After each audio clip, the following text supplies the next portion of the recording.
Nahuling-huli umano ang pagpapalusot ni Senator Joel Villanueva sa loob mismo ng Senado. Nakahanda na rin kasi ang bagong kulungan ng mga korap na senador, congressman, DPWH engineers, kontraktor maging sa kataas-taasang opisyal na mapasa hanggang ngayon umano ay hindi pa rin masagot-sagot ang kanyang controversial na confidential funds sa New Quezon City Jail sa Payapas, Quezon. Tinitiyak rin na sa kulungan umano magpapasko ang mag-asawang Diskaya. Narito ang buong detalye. Panuurin, pakinggang mabuti at kayo na ang bahalang humusga. Ngunit bago tayo magpatuloy, huwag kalimutang i-like, share, subscribe, and click the notification bell for more updates and for more upcoming videos. Maraming salamat! Chairman, magandang hapon po sa ating mga kasama dito sa Senado, Senator Bongo, Senator Cayetano, of course, to our DPWH family led by our good friend, our idol in cleaning up government administration's mess, Secretary Vince Dizon. Mr. Chairman, I do have a lot of questions here, but I'm very happy to say that for quite some time now, we can approach and ask Secretary Vince of the questions we have and to coordinate with him the efforts and advocacies that we have been espousing for the past so many years. So, maikli lang po ako, Mr. Chairman. Siguro yung gusto ko unang sabihin, Mr. Chairman, is that we appreciate Secretary Vince and his team. We commend his efforts kasi tuwing nagsasalita siya at may binabanggit, laging base sa ebidensya, laging base sa mayroong pagkukuhanan, hindi hearsay, at that's the main reason, Mr. Chairman, that we are overwhelmingly supporting the advocacies and initiatives of Secretary Vince, yung kagaya ng binanggit niya, hindi para idepensa ang DPWH, kundi ayusin at ilagay sa tama yung matagal na po itong mga systemic at mga nakakagulat na mga nangyayari sa departamento. Let me also take this opportunity, Mr. Chairman, to thank our secretary, not just for his works in DPWH all over the country, but also for heeding our call for so long. He made mention about this when he visited Bulacan. Thank you, Secretary, for visiting Bulacan, our beloved province. You made mention our efforts ever since, no? 2016 pa lang, kahit si Pangulong Duterte, inaamin na niya may problema ang DPWH, no? At 2016, 2017, 2018, binabanggit na po ni Senator Villanueva dito sa Senado yung problema ng flood control, lalo na po sa Bulacan. And during that time, Mr. Chairman, masama ang loob natin kasi walang flood control funds ang Bulacan during that time. Laging binabaha. Halos wala na flood control funds. Noong 2023, ang laki na ng flood control funds, pero it has worsened. Mas binabaha na yung Bulacan, no? Noong 2023. And ang nakakalungkot po doon, may mga pondo na hindi namin malaman bakit doon nilagay, hindi doon yung problema. Tapos, noong 2024, dito rin po sa Senado, yung speech ko nga po noong 2023, opening remarks doon sa Committee ng Public Works, sabi ko, the same speech na lang noong 2023, noong 2024, kasi pareho lang, the same thing, walang nangyari. Gaya ng sabi ko, before 2023, walang pondo, noong 2023, mas nakakagalit kasi may pondo na, pero hindi naman nilagay doon sa master plan. Wala naman din pong master plan. In fact, in 2023, I made mention about this. Ano ba talaga yung proseso ng DPWH? At ang sabi nila, kailangan daw ng feasibility study. In fact, they asked me to look for funds for feasibility study, Secretary. And then nag-fund po tayo noon. And it took them 2 years. 2 years, ginawa yung feasibility study. 2023, hindi naman ginamit yung pondo dun sa feasibility study. 2024, hindi pa rin. And in fact, right now, as we speak, Secretary, I don't think ginagamit po ito. So, siguro yung unang tanong ko lang, maikli lang po ako, no? Nabanggit nyo na, Secretary, yung out of the thousands of flood control projects, there are about, if I'm not mistaken, 497 ghost projects. May I just know, you can call it parochial on my part being a Bulakenyo. Ilan po na dito yung sa Bulacan na ghost projects? Meron po kaming mga nakita na at yun nga po yung unang-unang kaso nating final sa ombudsman sa first district, no? 5 ba yun? Opo, 5 pong proyekto yon na ghost, no? Iba't iba pong contractor, kasama ang Wawaw, kasama ang Sims, kasama ang St. Timothy. Yan po ay na-file na. Meron din po kami pang mga na-file na rin kasama ang COA. Ito po ay nagfa-fact finding na rin po ang ombudsman. Pagkakaalam ko po doon, mahigit 10 po ata. No? Pero ngayon, pinasa na po namin sa ICI, no, yung mga dokumento. At yan po ay sa kasalukuyan na pong binubusisi. At ang objective po dyan, mag-file na rin po ng mga separadong mga kaso, no, dito sa mga nakikita nating mga ghost project. Pero ulitin ko po, no, dito po sa mga nakita natin, hindi lang po sa Bulacan, no, meron din po sa ibang lugar. No, at nagpatulong na po kami sa PNP, AFP at sa iba pang ahensya ng gobyerno, at yan po ngayon ay pinagtutuunan na ng pansin itong mahigit 400 na pinagtutuunan na po ng pansin ng ICI. Maraming salamat, Secretary Vince, especially doon sa pagbisita mo noon sa Bulacan. I think you went to Plaridel, Baliwag, etc. Kalumpit, if I'm not mistaken. Binanggit niyo po, no, halos 15 yung nakita na. But I am just putting this into the records. Meron din po kaming mga nakita, and I'm sure this is it's more than this number, more than this figure. And uulitin ko po, Secretary, although nabanggit niyo na po ito, wala po akong kinalaman dito sa flood control na to, at binanggit din ni Secretary Bonoan, dating Secretary Villar, RD Tolentino, even DE Alcantara made mention, no, na wala tayong nilagay or anything about flood control, because from the very start, galit na galit tayo dun sa flood control na hindi integrated yung plano, walang master plan. And ito yung gusto kong sabihin sa inyo, binabanggit kanina ni Senator Bong, ni Chairman, yung tungkol dun sa unprogrammed. Dun sa unprogrammed po ba, may nakita na tayo sa unprogrammed released funds 2023, 2024, may nakita na rin po ba tayo na ghost project? In Bulacan na lang po, may nakita na rin po ba tayo? Sa ngayon po, hindi pa, ongoing pa rin po noong aming mga investigasyon kasama ang ICI. I will find out po kung merong specifically sa unprogrammed accounts from 2023 and 2024, kung meron pong nakita. Pero sa ngayon po, hindi ko po masasabi, Mr. Chairman. I made mention about it, Secretary, because I have personal knowledge right now because of the developments that had happened during the hearings, the course of hearings. Siguro tanungin na din kita, Secretary. Imagine in the hearing conducted here in the Senate, a certain district engineer made mention, Mr. Chairman, you were there, pinakailaman yung unprogrammed, hindi alam ng kahit sino, sila lang ang nakialam, ginawa yung programa, inilagay sa flood control, ipinangalan sa isang individual, nang hindi din niya alam. This is according to the district engineer, at naparelease itong programa na ito. So how could that be? May we know, Mr. Secretary, if this is normal? Sa akin pong limited, no, na pagkakaintindi, no, in fact, habang nagtatanong po kayo, tinanong ko po ang ating mga undersecretary. Ang unprogram po kasi, yan po ay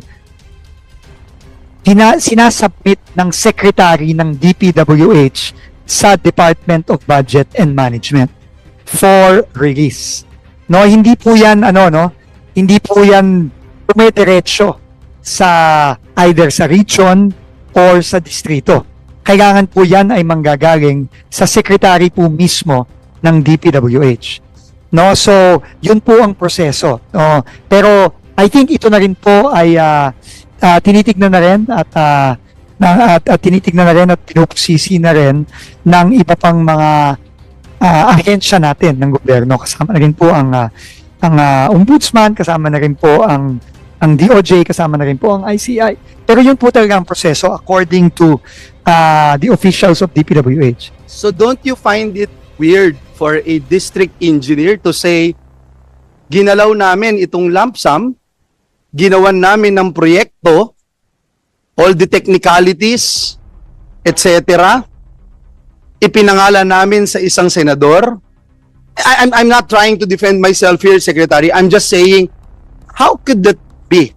No, dito ho, he was under oath and he made mention about it. Ang only goal natin dito, Secretary, is that hindi naman sana mangyari ho ulit ito. Hindi naman sa susunod si Senator Loren o si Senator Win ang ituturo na ginalaw nila without their knowledge. Unprogrammed. So, yun lang po, no? That's why I have very strong reservations sa mga unprogrammed funds, especially with what happened. Siya na mismo yung nagsabi na hindi alam ng kahit sinong legislator, and during the course of the hearing, binabanggit niya, walang may alam. So, again, if unprogrammed funds will continue to flourish or will be part of the budget, I have very strong reservation, Mr. Chairman, unless we know what to do with this. Because again, records will bail me out, Mr. Secretary. A district engineer claimed that thing happened. And that's the reason why this representation's name is also being dragged. And again, I'm not trying to defend myself. It's just that we have to set the record straight and magkaroon tayo ng tamang sistema and accountability, Secretary. Mr. Chairman, no, base po sa sinabi po ng ating mga undersecretary is yung pong nakwento yung sinabi ng isang district engineer. It's on the record, O, Mr. Chair. dito po sa Blue Ribbon, si dating district engineer Alcantara, no? Hindi po yun ang proseso. No, hindi po yun. So, kinonfirm lang po sa akin ngayon. At hindi po natin alam kung siya ay nagsisinungaling o kung ano man, pero kaya nga po ngayon, yun po ang subject ng ating pag-iimbestiga.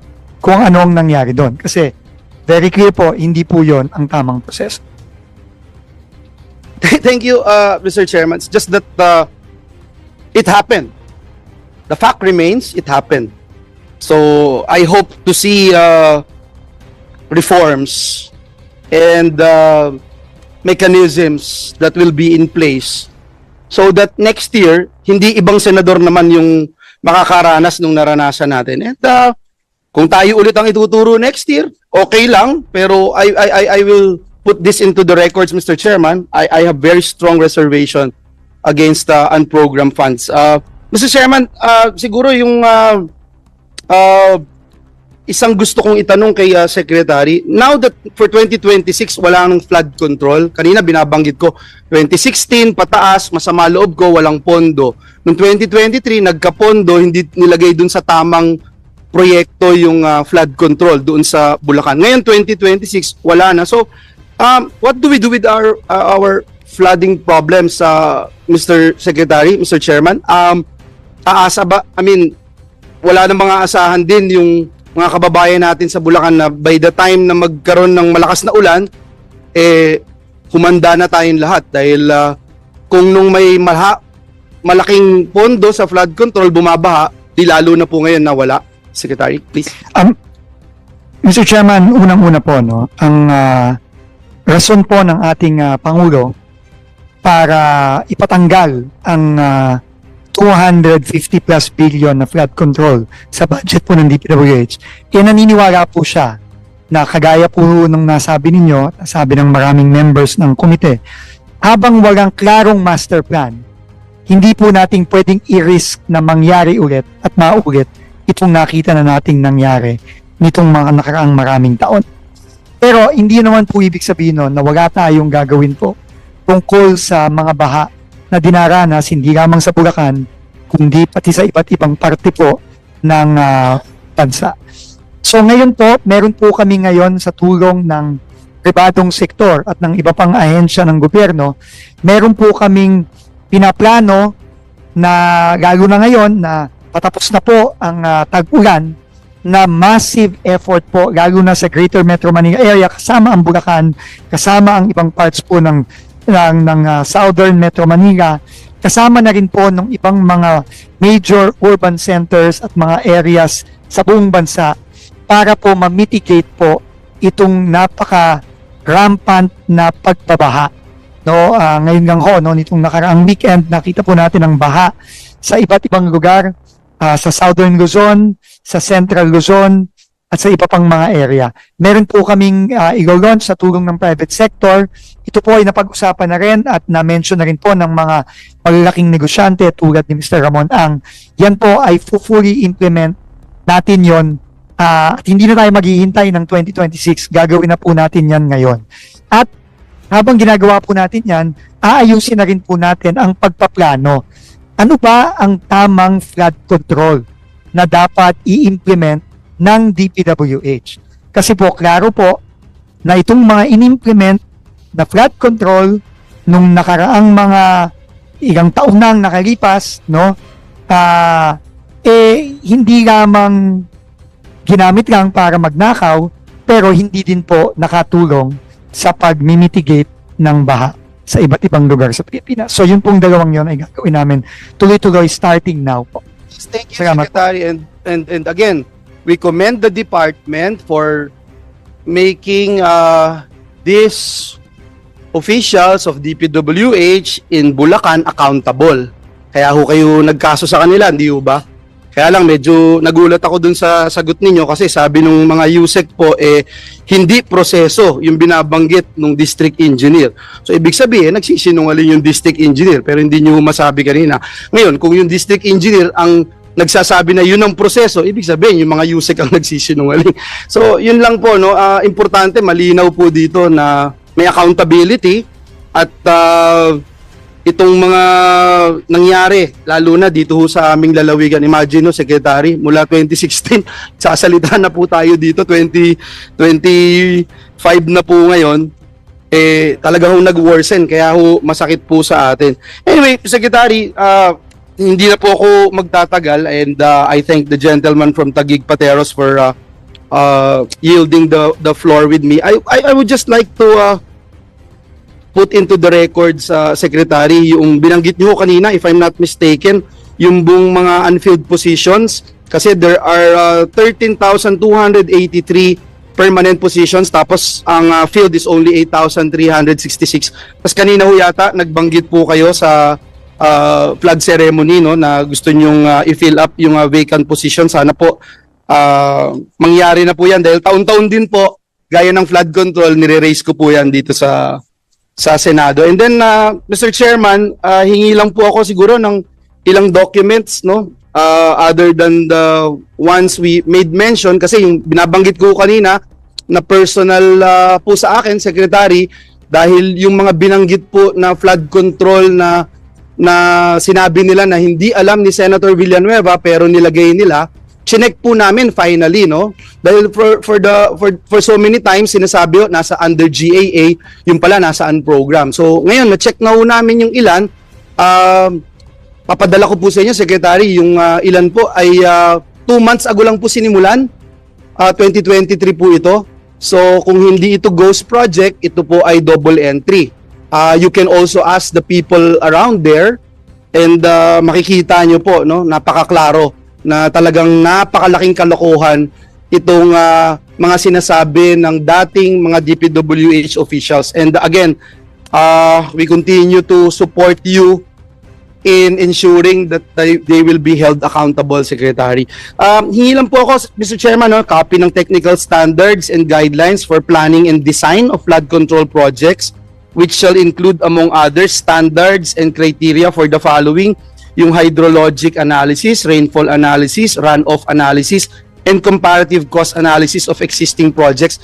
I asked this, Mr. Chairman, siguro mga 3-4 years ago from the DPWH. Hindi rin po tayo nabigyan ng kopya. Nung last time din, we also asked for master plans nung pong 18 major river basins. Binanggit po kasi ng presentation yon sa DPWH pero hanggang ngayon po hindi rin tayo nabibigyan, and I'm sure with Secretary Vince at the helm of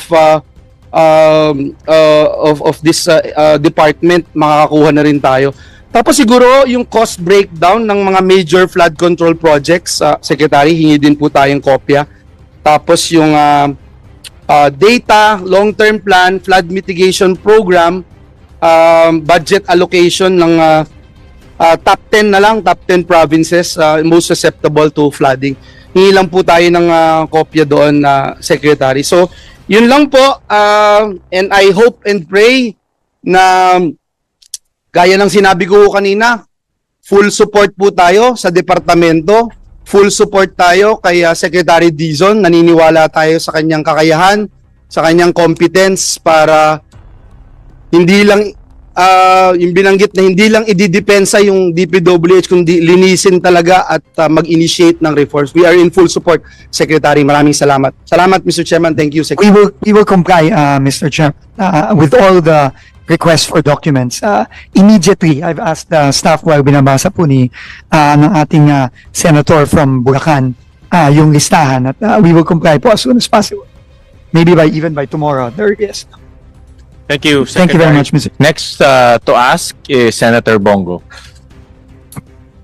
Salamat po, Mr. Chair. Magandang umaga po sa inyong lahat. Mr. Chair, esteemed colleagues, to the officials and staff of the Department of Public Works and Highways, led by Secretary Vince Dizon, pleasant day to all of you. Mr. Chair, the DPWH is now in the test of public scrutiny. Kaliwat ka ng batikos po ang natatanggap ng departamento matapos mabunyag ang mga irregularidad, korupsyon, katiwalian at kapalpakan po sa mga proyekto at infrastruktura. Lalo na sa usapin po ng flood control projects na dapat sana ay nagpoprotekta sa ating mga kababayan laban sa baha at kalamidad. Pero naging lugar po ng katiwalian. Nakita ko po paano magtrabaho si Secretary Vince Dizon, masipag, kahit saan parte ng bansa nakikita nyo yan, hindi lang po ngayon, kahit noon pa, panahon ng pandemya. We support the Secretary and the DPWH in these challenging times, but I am one with the Filipino people, kasama po ako sa panawagan ng publiko na dapat managot po ang lahat ng sangkot dito sa lahat ng korupsyon na naiulat. At for the record, I am against the unprogrammed appropriations kasi prone po ito sa abuse at corruption at naging semi-pork barrel na nga. At I'm sure against rin po dito ang ating finance chair. Kung maaari ay tanggalin na po ito at nagiging ginagamit na po ito. Masyadong malawak yung pinanggagamitan nito. Okay lang sana gamitin sa HEA o sa pangsweldo. Pero po, pag naging abuso na po itong mga unprogrammed appropriations, ay hindi na po ako sangayon. Kaya I am against the unprogrammed appropriations. Those behind failed and ghost projects must face the consequences in pursuit of justice. Ginagawang gatasan ang mga proyekto ng gobyerno. Let us hold all those responsible for this mess accountable. Accountability must cut across all sectors, from contractors and implementers to proponents and legislators. SecVins, sa lahat po, I hope you are one with us, the Filipinos, in this crusade against corruption. Seek the truth only and do not rely on any script if there is any. Ilang beses ka na pong napamura. Ilang beses nating nasubaybayan po ito. Galit na galit ka. Pakiusap ko lang, ikulong mo talaga yung mga kurakot. Yung totoong kurakot. Alam mo ang gaano katalamak po ang korupsyon ngayon. Hindi naman po perfecto yun, no? Yung panahon ni Pangulong Duterte, former President Duterte. Alam mo na gaano ka talamak yung korupsyon ngayon. Ikaw, panahon ni Pangulong Duterte, alam mo mismo, saksi ka pag galit si Pangulong Duterte kapag may korupsyon. At naging presidential assistant, advisor for flagship programs ka nung panahon niya. Hindi man perfecto, pero itong nangyayari po ngayon ay talagang talamak at galit po ang tao. Kaya pakiusap ko lang po, seek the truth. Katotohanan lamang po, not the script. SecVins, Hindi po kita inuutusan at tinuturuan. Isa itong pakiusap at paalala lang po. Ang issue ngayon ay tungkol sa ghost, substandard, o anomalous flood control projects. Kung wala kang sinisino-sino o pinipili, kasuhan nyo po at pakulong kaagad yung mga totoong mastermind. Yung totoong buhaya. Mag-focus po kayo sa mga magnanakaw at korap. Ikulong na yan, mga kurakot. Alam kong kilala mo sila. Di mo pa siguro mapangalanan, pero pakiusap ko po, tumbukin nyo po. Tumbukin nyo po. Huwag nang paligoy-ligoy pa. Tumbukin nyo yung sinong may sala talaga rito. Tumbukin mo yung mastermind at huwag sanang ilihis yung issue.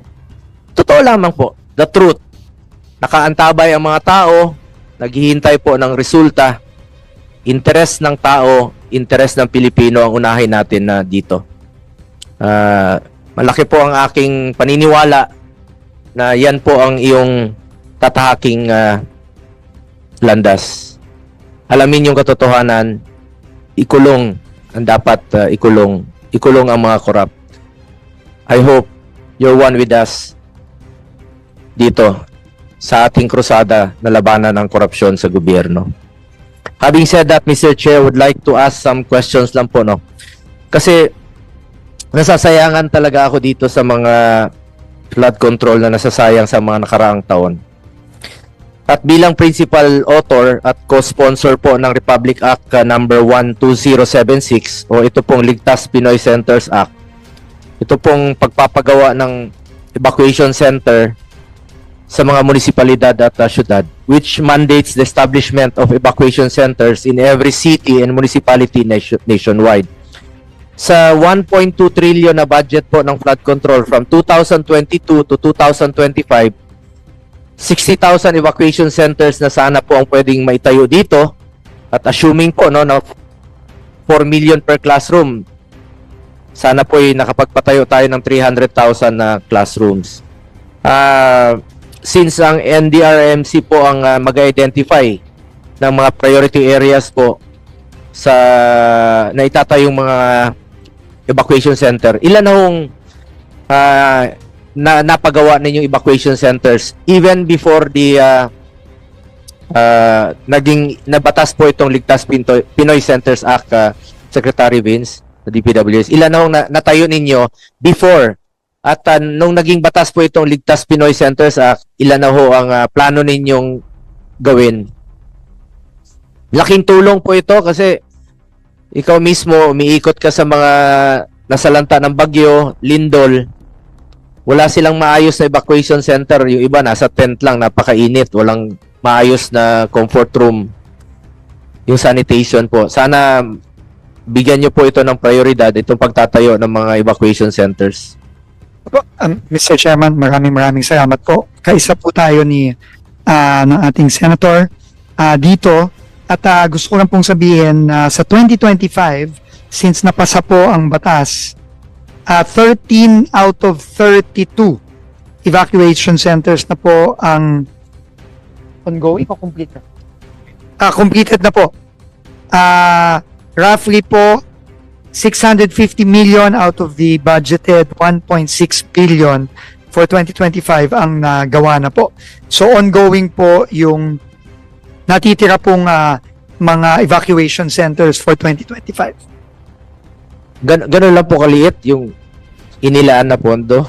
Pero naniniwala ka na malaking tulong po itong mga evacuation center. Opo. Lalong-lalo na po ngayon na panay bagyo, panay may mga sunog, magbabaha. Nagagamit yung mga eskwelahan, nagagamit yung mga gym. Sana po may maayos since batas na po ito. Baka mabigyan nyo po ng prioridad ang pagtatayo ng mga evacuation centers. Opo, yun lang po ang inallocate for 2025. Ito po ang sinasabi sa akin ngayon. Essentially, 100 million per region, kaya po 1.6 billion ang total. At yun nga po, 13 pa lang po out of the 32 ang nagagawa ngayong 2025. Roughly about 45%. Kaya po kailangan paspasan din po ito. No? Pero po sa 2026, 2.1 billion po ang inallocate na dagdag na pondo for the evacuation and public health facilities po. 2.18 billion po. Napakaliit po. Hindi nyo ba maaring maging prioridad po ito since batas na po itong Pinoy Centers? Maari naman po, pero kagaya nga po, Mr. Chairman, nung sinabi ko kanina, unfortunately, wala po talaga akong naging contribution dito sa budget na ito. Pero makakaasa po kayo lalo na po kung gusto pong dagdagan ng ating Committee on Appropriations at ng Senado ito, this will be very, very welcome po sa department po kung madagdagan po ito for 2026. Yung 2025 po, obviously, wala na po tayong magagawa doon. Ang gagawin na lang po natin is papaspasan po natin yung natitirang mga evacuation centers na ginagawa po. Thank you po, Mr. Chairman. Sa ating Mr. Chairman, Senator Win, baka pwedeng i-reallocate mo yung ibang pondo. May hindi naman prioridad itong mga flood control. Baka batas na po ito. Pinasa natin ito nung 19th Congress. Principal author ka rin po nitong batas na ito. At ito, mandatory na sana. Pero hindi po nabibigyan ng pondo. Napakaliit po. 2 billion lang po ang inilaan for 2026. Am I correct, Mr. Secretary? Yes, Mr. Chairman. Opo. Yung, although po wala na pong flood control no, na locally funded sa 2026 budget, pero iiwan po namin sa wisdom ng Committee on Finance at ng Senado marapating pong dagdagan. At naniniwala naman po kami na kailangan natin po itong mga evacuation centers na ito, lalo na kung napansin nyo po, no, ang dami po nating mga sakuna na kailangan i-address. No less than the President po has been going around, and yun din po ang napapansin niya. Nabanggit rin po kanina, aside from evacuation center, ito pong health facilities, no? Sec Vince, dahil nasa GAA po, mandated po ang DPWH to implement health infrastructure projects exceeding 5 million. Kayo po nag-implement ng mga health facilities exceeding 5 million. Pag ito po ay kahit na nasa DOH po ito. Ito po kasing super health centers o ibang hospitals, napakahalaga po nito. At maganda naman po ang layunin nitong super health centers na ilapit po natin ang serbisyo medical sa ating mga kababayan. Dahil, remember, meron tayong more than 7,000 islands at yung iba po ay napakalayo sa access ng health facilities. Naging maganda po ang layunin nito at parati ko pong pinapaalala sa ating DOH na siguraduhin maging operational po ito at hindi maging white elephant.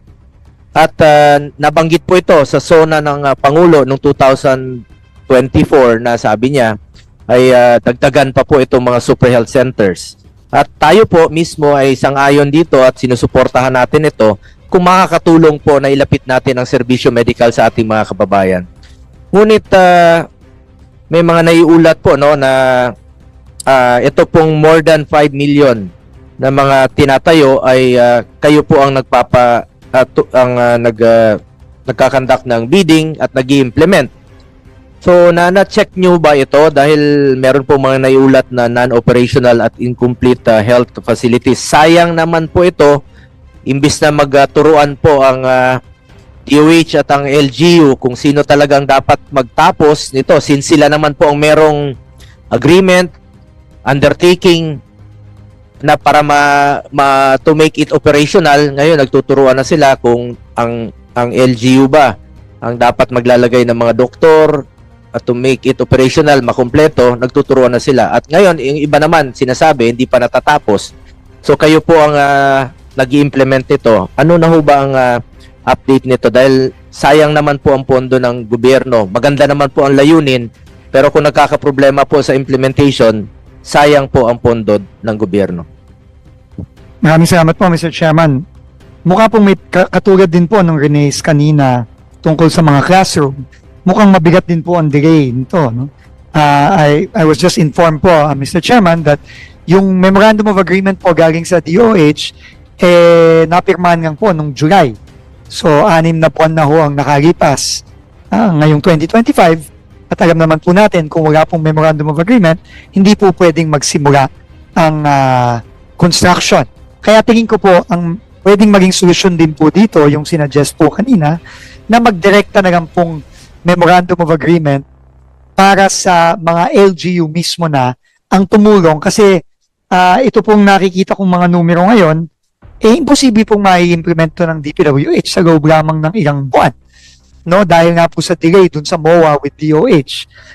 So, ang magiging suggestion po namin dito moving forward is magdirekta na pong MOA sa mga LGU, ang DPWH at DOH para po may katulong na ang DOH at ang DPWH para ipagawa ng mabilis at maayos itong mga super health center na to dahil grabe na po ang delay nito. Doon pa lang po. Saan po nagkaroon ng problema kaya nagkaroon ng delay sa Hindi ko po alam ang detalye, Mr. Chairman. Nung July daw po, July lang daw po nagkapirmahan ng MOA.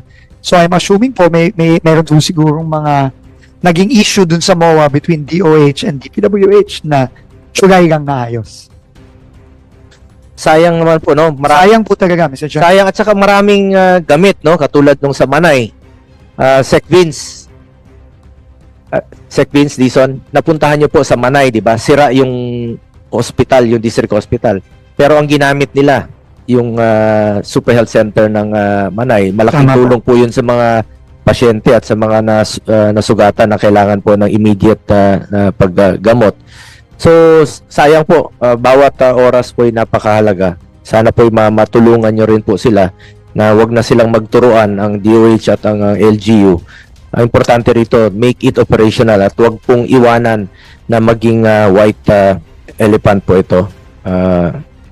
Mr. Chairman, just to clarify mo po, no, yung pag-operationalize ng health center, labas na po sa mandato ng DPWH yan. Pero yung pong pagpapagawa, tingin ko po ang magiging solusyon na lang natin dito para mapabilis is magmawa po tayo sa mga LGU para mapabilis. Tingin ko po, more than willing naman po ang ating mga mayors na tumulong dito. Salamat po, Mr. Chairman. Gustong-gusto po ng mga LGUs po yun. Dahil malaking tulong po yun sa kanila, lalong-lalo na po sa mga LGUs, mga munisipyo na walang district hospital. Yung iba po, napakalayo, 2 oras, 3 oras ang biyahe. Yung mga buntis na nanganganak na lang po sa tricycle o sa bangka. Island. Totoo po yun, may tapos na Super Health Center dyan po sa Tingloy, Batangas. 1 oras po ang biyahe pag tumawid ka. Ngayon, gamit na gamit nila yung mga buntis, doon na po nanganganak, may pharmacy na sila. So ito po yung maganda po ang layunin nitong Super Health Center. Ang importante lang dito, magtrabaho lang po ang mga concerned offices na and make it operational, magtulungan, bigyan ng tao, bigyan ng mga medical workers, at wag pong iwanan na maging white elephant. Yun lang po ang pakiusap ko sa DPWH, tulungan niyo po. At bilang chairperson po ng Committee on Sports, I hope that DPWH could also consider, sana naman po ma-repair nyo rin po at mabigyan ng prioridad ang mga sports facilities natin kesa naman po mapunta dyan sa flood control na walang katao-tao nga. Ito, gamit na gamit po itong mga sports facilities, kulang pa nga, no? At isa tayo sa nagsulong ng repair ng RMC, Rizal Memorial Complex, at ang Field Sports Complex na mismo na nakalaro kami doon ni Senator Joel Villanueva na nagkaroon ng tulo nung nag-championship tayo doon sa Senate Sentinels. Yung Field Sports po, nung naglaro kami, sayang naman po yung mga pasilidad na kahit matagal na, baka mabigyan nyo po ng prioridad o yung mga dormitoryo ng mga athletes natin. Hindi lang naman po ang kailangan nila ay financial assistance, kundi moral support, mga equipment. Wala na silang dapat isipin pa, kundi maglaro na lang at nakafocus sa kanilang competition. Lalo-lalo na po yung mga national athletes natin. Baka po pwede nyong mabigyan rin po ng prioridad kasi ang PSC, Philippine Sports Commission, is planning to establish regional sports center in various parts of the country. Meron na bang coordination ang PSC sa inyo na sana po mabigyan rin po sila ng prioridad.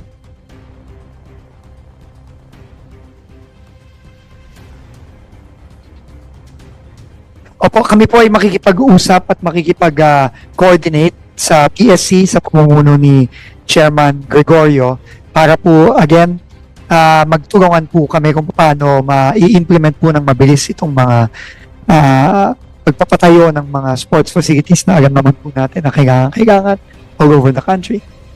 Thank you po, Mr. Chairman. Salamat. Lastly, I would like to raise the seeming inequitable regional allocation of DPWH projects. Napapansin ko po yun kung saan po nangangailangan ng infrastruktura, doon po kakonti ang budget kumpara sa ibang developed areas po. May we know the regional allocation of DPWH budget? Anong rehiyon po ang magkakaroon ng mababang allocation? At maalala ko noon, Sec. Vince, nung panahon po ni former President Duterte, pinagbili niya noon, pagka 2016, sabi niya, gusto ko pantay-pantay lahat.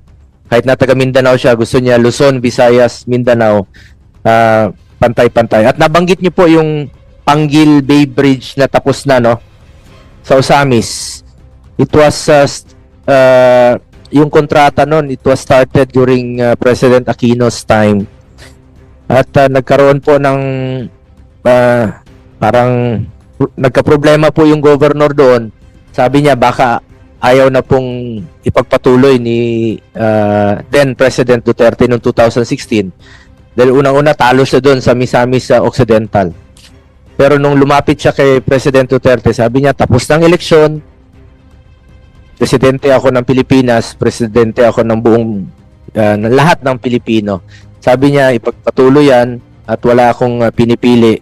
At ngayon po, napakinabangan na, tapos na sa panahon ni President Marcos, napapakinabangan ng ating mga kababayan from 10 minutes, from 3 hours, naging 10 minutes na lang po yung pagtatawid from Osamis going to Lanao del Norte. At ako mismo pumunta po doon. Nakita lang natin, ikaw saksi ka niya na pantay-pantay talaga yung pagtrato niya at gusto niya noon lahat ng lahat, Luzon, Visayas, Mindanao ay makikinabang at sa lahat ng rehiyon at makikinabang. Sana po ay walang mahuhuli dito sa inyong magiging prioridad.